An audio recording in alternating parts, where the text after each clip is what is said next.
Good morning, afternoon or evening depending on where you are in the world watching this right now, and welcome back to another video on my investment portfolio channel where we have experienced another fall in the overall market this week for the third straight week running. In this video I'm going to take a look at some of my top winners and my top losers in my portfolio, and then I'll also see the possibilities of the market trend for the upcoming week.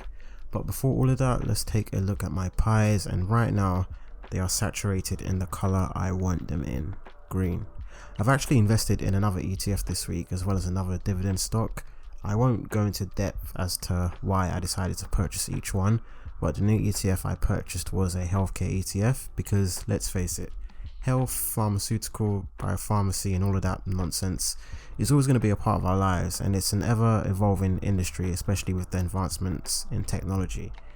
And the new dividend stock I bought was City of London Investment Group, which I vow to be one of my riskier dividend stocks, being that they are a small cap company with a market cap of just over £100 million, and they also trade with very low volumes. There's actually one more stock that I've just remembered that I've added in this week, which is GrowGeneration. I haven't actually invested into it yet, but I've added it into my pie and I will invest in it as soon as I do my next investment cycle, which is this Monday. So yeah, those were my new additions to the portfolio. I've also received some dividend payments in the name of MoneySuperMarket, 3M, Realty Income and EPS, which is also nice. And I've also made a new rule for myself, and it goes something like this: if any of my pies are in the green when it comes to my next investment cycle, then I'll take 3% of that total allocation of that pie and invest it into my dividends.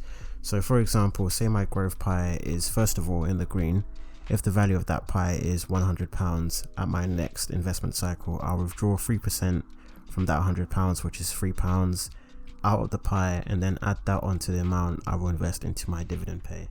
The reason I'm doing this is because ultimately I want a dividend portfolio, and the only reason I'm investing in growth stocks is to generate profit that I can then reinvest into my dividend stocks. Anyway, I'm waffling on too much. Let's take a look at my top losers this week, starting off with Carnival. So Carnival dropped nearly 15% this week based on surrounding news about when they'll be operational again. They came out to say that they'll be cancelling some of their cruises until next year, and I don't need to go into depth as to why that is because we all know what's going on at the moment. They actually haven't been any closer to getting back to their normal state of operation since April time, so an investment in this stock right now is just in hope that one day when everything is back to normal and maybe we have a vaccine, then we'll see numbers return to normality.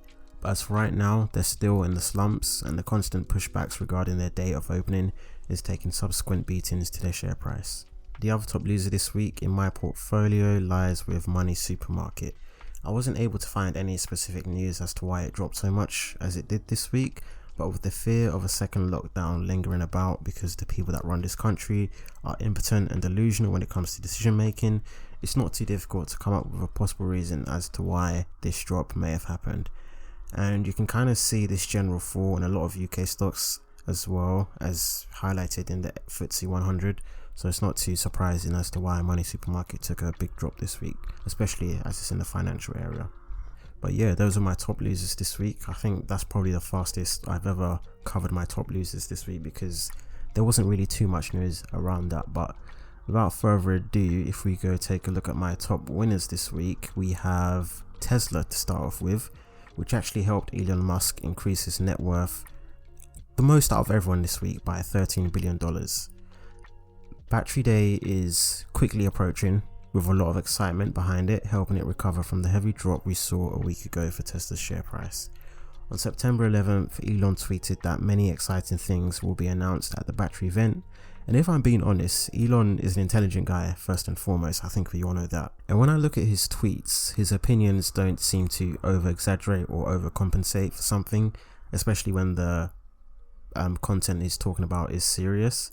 So when he says many exciting things are coming on Battery Day, best believe that many exciting things are coming on Battery Day, and so I think we may see a nice looking increase to its share price by the end of this upcoming week. A lot of analysts have also been speculating what to expect on that day.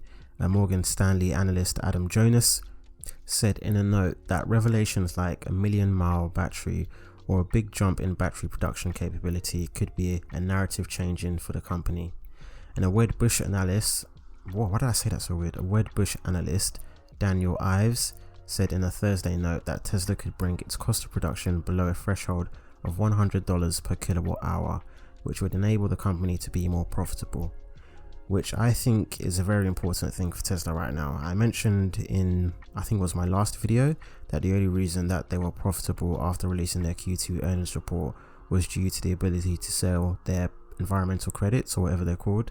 So it's important that they are able to generate a meaningful profit without needing to sell those credits, because even though selling those credits are legal and normal and something that a lot of companies do, it would just provide me with more comfort if Tesla themselves are able to be profitable without needing to sell those credits. But yeah, Battery Day is a day I'm looking forward to, along with all the other Tesla investors, and I guess also people that aren't investing in Tesla, just to see if all the hype around this day is worth it. Now, moving on to my biggest mover this week and also my top winner, we have Digital Turbine, ticker symbol APPS or APPS, which is evidently one of my favorite stocks to own right now given its growth potential.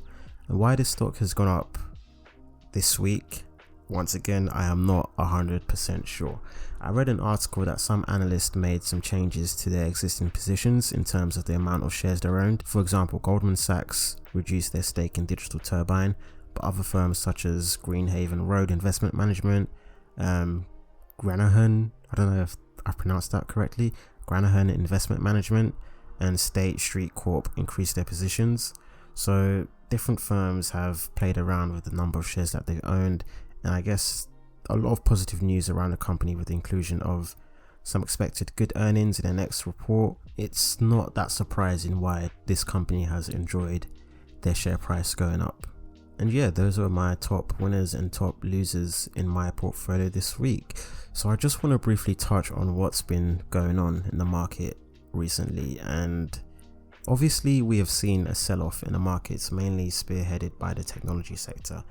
I'm not going to spend a lot of time around this topic because everyone has their own opinion on where the market is, what it's going to do and what they're going to do. And I'm not trying to persuade anyone to do anything because, first of all, I'm not a financial advisor, and secondly, I just want to do this for my own benefit so I can come back and watch this video and see how wrong or how correct I was. Okay, so I think it's fair to say that the market is in correction territory right now. As I've said time and time again, a lot of these stocks, especially the tech stocks, shot up rapidly after the Fed and J-Powell continued to pump money into the economy, lockdown restrictions were lifted, etc. This movement most of the time happened with a disregard to the company's fundamentals. For instance, if we're taking a look at companies like Zoom or some of the pharmaceutical stocks like Gilead or Moderna, many of them increased without any real change to their business model. And don't get me wrong, the demand for some of these have increased, but I think we saw a lot of momentum investing / trading where people were jumping on bandwagons when they saw a stock price go parabolic. So here we are, nearing the end of 2020, and we still don't have a vaccine. Part of certain countries are considering another lockdown, and with that in mind, it doesn't seem like we are going to be in a position where these pharmaceutical companies are going to be able to mass produce vaccinations until further down the line. I think I actually saw that there won't be any worldwide mass production until the year 2024, so that's kind of obviously a long way away, but I think there will be a point where a lot of the world has access to a vaccination, and hopefully that's sooner rather than later. So now I think that a lot of people are, or at least I hope they are starting to realize the situation that we're in and calling off with their investments and taking profits where they can to secure that. And don't get me wrong again, I 100% believe that in the next 5 years prices will be higher than they are even today, but the increase that we've seen over the last couple of weeks or even months is not normal, and that only calls for a correction to take place. I'm not sure how large this correction is going to be, or neither is anyone else really. I've seen people say that a correction of 20% is needed before we get another rebound to go higher. I've seen other people say 15% is what they're expecting, and right now the Nasdaq has dropped around 13% from its all-time high, so it's steadily approaching those people's targets. But at the moment I'm just continuing my strategy, which is to invest every 2 weeks, rebalance my portfolio every month, which I believe is very important in these times, to mitigate the risk of being too overweight in a stock. and then if that stock was to plummet, your overall portfolio might be in trouble. So it's good to make sure that you're not too overweight, or maybe not even too underweight in the stock that you're holding. And then I've also recently implemented a 3% rule that did I mention it earlier? I'm not too sure if I mentioned it earlier. Yeah, I did actually, about the £100 example that I gave. So yeah, that's something that I'll be implementing in the following weeks. I also think it's good to have a mixture of big sturdy stocks like the FANGs, as well as some more speculative and even cyclical stocks, in order to benefit from their growth potential once this whole virus situation is over. Obviously, it would be wise to allocate a certain amount to the more riskier stocks in case it all goes tits up, but that's what I'm doing anyway. But all in all, I'm not too worried about the way the market is trending or going right now, because long term, blah blah blah, you don't need to hear that, you've heard it 1,000 times before.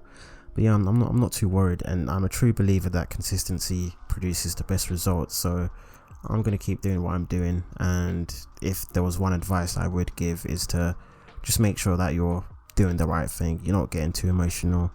And even though I'm a small type of guy who hasn't really made any money, that would be the best advice that I've taken with me, and hopefully if anyone is new watching this video, that's the best advice I could give to them right now. But on that note, I'm going to wrap things up there, and I will be back whenever, I don't know, in a bit.